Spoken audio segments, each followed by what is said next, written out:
Paul has been writing about the holiness of God's assembly and the importance of acting in a holy manner. He uses the picture of a temple, the sanctuary where God actually dwells.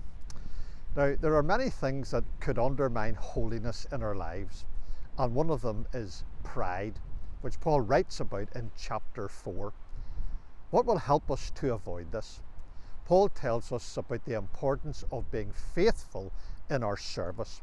And we're going to read about this in 1 Corinthians chapter 4, verses 1 to 5. Let a man so account of us as of the ministers of Christ and stewards of the mysteries of God. Moreover, it is required in stewards that a man be found faithful. But with me it is a very small thing that I should be judged of you, or of man's judgment. Yea, I judge not mine own self. For I know nothing by myself, yet am I not hereby justified, but he that judgeth me is the Lord. Therefore judge nothing before the time, until the Lord come, who both will bring to light the hidden things of darkness, and will make manifest the counsels of the hearts, and then shall every man have praise of God. None of us have any reason whatsoever to be proud. Paul describes himself and those who served with him as the ministers of Christ and stewards of the mysteries of God in verse 1. Now, there are two things that he wants us to understand. The idea of a minister might seem quite grand to us. When I worked in the government, I worked for the minister. He was the politician in charge of the government department where I worked. He was important. But what Paul is writing about is actually an under-rower, which is what the word actually means. A person who rows a ship in the bottom position.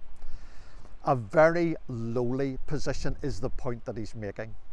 The second word, stewards, emphasizes that even though Paul and his colleagues were subordinate, they had been given a responsible position of trust, a divine trust given as custodians of the mysteries of God, as he calls them. They had a responsibility to a person who was the Lord Jesus Christ, and a responsibility for a prized possession called here the mysteries of God. So what was required for such a responsibility? Paul writes in verse 2, it is required in stewards that a man be found faithful. God has given all of us a specific responsibility of trust. Later on in the letter in chapter 12, Paul is going to write about the assembly as a body and the fact that each one of us is a part of the body with a function or role to fulfill. The God who has fitted us for that role expects us to be faithful in discharging it. And I wonder whether we actually are faithfully carrying out what role he has given us. Now, in the Gospels, the Lord Jesus told a parable about a man who gave his servants responsibility for his goods while he was away on a journey. On his return after a long time, he brought his servants in to give account of what had been left with them. To those who had worked hard with his goods, he said, "Well done, thou good and faithful servant. Thou hast been faithful over a few things." Matthew chapter 25, verse 21. It wasn't their success that he highlighted, though they had been successful, but their faithfulness to him and their diligence in service. So who is it that will actually judge our faithfulness? Is it the other Christians?